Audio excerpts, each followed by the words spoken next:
episode, sinabi nga natin, kasi may nag-react lang sa akin na parang binabash ko raw si Melo. Hindi ko naman binabash si Melo, di ba? Sinabi ko lang na aking natatanda, parang sabi parang medyo OA. Medyo OA yung style ng hosting niya. Napaliwanag naman po sa atin ng mga kasamahan niya, lalo na nung production, mula sa sa writer, sa ano.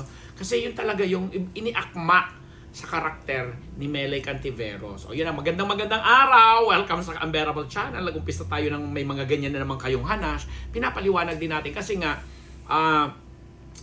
si Robby Domingo nakausap ng isang kaibigan natin pagkatapos nga po ng matagumpay na Pilipinas Got Talent na kung saan tinanghal na Grand Champion si Cardong Trumpo.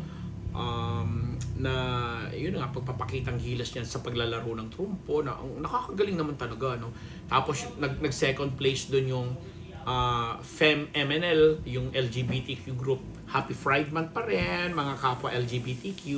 Isara nyo yung pinto. Ano ba naman itong mga kasama ko dito sa bahay? Talagang pasaway no? Mga pasensya na kayo, ganyan po talaga ako pag nagla-live. Maingay ang pinto, ganyan-ganyan. Napupuna ko yan lahat. Kaya ibig sabihin, very raw talaga to at hindi namin ini-edit. But anyway, ang ingay kasi naririnig ko yung sound. Pinatay ko na nga yung TV. Oh.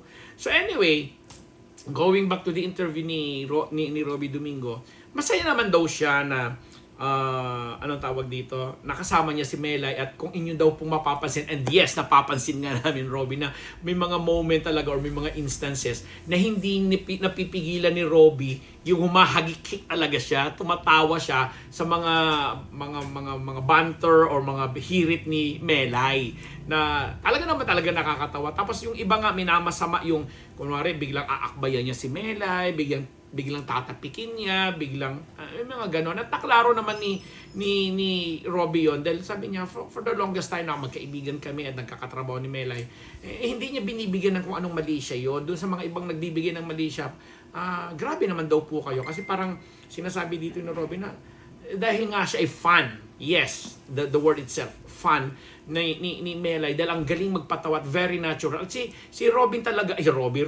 bungis-ngis. So, may kaunting bagay lang sigurong natawa siya dun sa gesture or reaction ni Melay. Kahit nga sabi ko sa inyo kanina na medyo may pagka-OA kasi talagang dumidiglat pa yung mata. Tapos talagang top of her voice, ang loud, ganyan-ganyan. But sabi nga ng production ng Pilipinas Got Talent Season 7, iniangkop lang po, iniakma nila sa karakter ni Melay. And nag-end na nga po itong season 7 dahil papasok na uli itong bagong programa babalik na sa programa ang ating ampo na si Luis. Makita natin yung teaser. Hindi ko alam kung napanood nyo na rin yung naglaro si na Jessie at saka si Vice Ganda. Ayan, naglaro si Jessie. Tama nga si Jessie kasama sa Gerald Anderson series. But anyway, going na ngayon, nasaan ba ako? Babalik at ilo-launch na rin po o na-launch na noong June 28 yung Idol Kids Philippines na si Robby Domingo uli ang mag-host, but this time si Julina Magdangal naman ang kanyang kasama, sabi nga natin at na-report na natin yan. So Pilipinas Got Talent na grand finals na, tapos Ready to Rumble ni Luis ay bumalik na, tapos yung Idol Kids Philippines nilaunch na rin, at sa mga panahon na napanood nyo na siguro to, finally, tapos na rin siguro ang PBB Celebrity Collab Edition na nung ginawa namin tong episode na to, dalawa pa lang sa mga natitirang tandem housemates ang pumasok sa Big Four.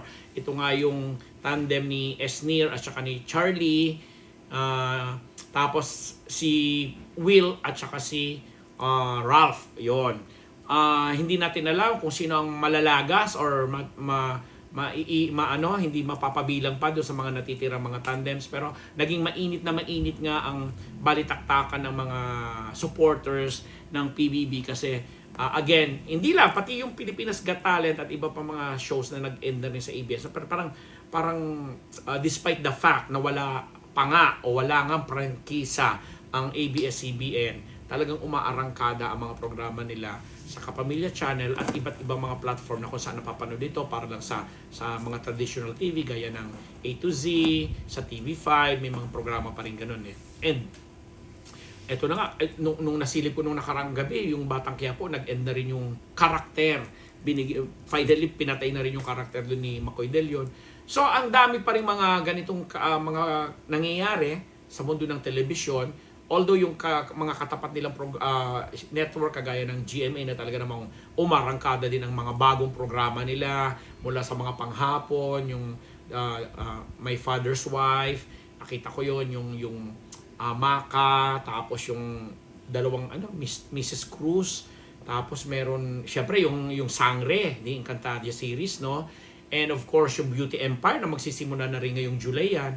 So ang dami na nagtatapatan, na nag-i-enjoy rin naman, lalo pa tag-ulan na, parang pag nasa bahay ka rin lang naman, umaga, hapon o gabi, at talagang yun ang talaga ng mga nasa bahay, mga misis at mga working sa bahay, o mga nasa talagang doon sa bahay lang na ginagawang form of entertainment ng panonood sa mga ganitong vlogs, mga palabas sa TV. Sige lang, i-enjoy lang po natin yan for as long as positibo ang nakukuha natin. Kasi sa dami ng mga kung ano yung balita ngayon, nakakaloka na.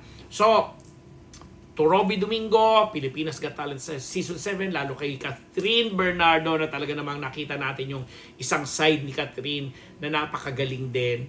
Congratulations. Si FMG, Freddie M. Garcia, si Donnie Pangilinan na talaga namang ang gwapo niya, no?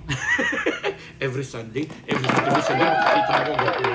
Si Eugene Domingo, hi Uge, kaibigan natin yan si Uge, pero hindi na pinalaki ng mga kapwa Vilmates yung naging ano mo, although hindi daw bumenta. Hindi bumenta, yung parang naging tagline, ano ba tawag doon, yung ano tawag natin doon sa mga ganun, yung superstar, star for all seasons, kasi ginawa siyang comedian, comedy star for all seasons. Nilagyan lang daw ng comedy yung katawagan kay Ate V na star for all seasons, na syempre nag-react syempre yung mga ibang Vilmaños, pero dead man na lang, naku naman si Uge, parang gano'n. Kasi syempre again, bahagi ng pagsisell ng programa, diba? And then of course si Melay nga, itong si Luis na magbabalik sa kanyang programa, good luck sa iyo.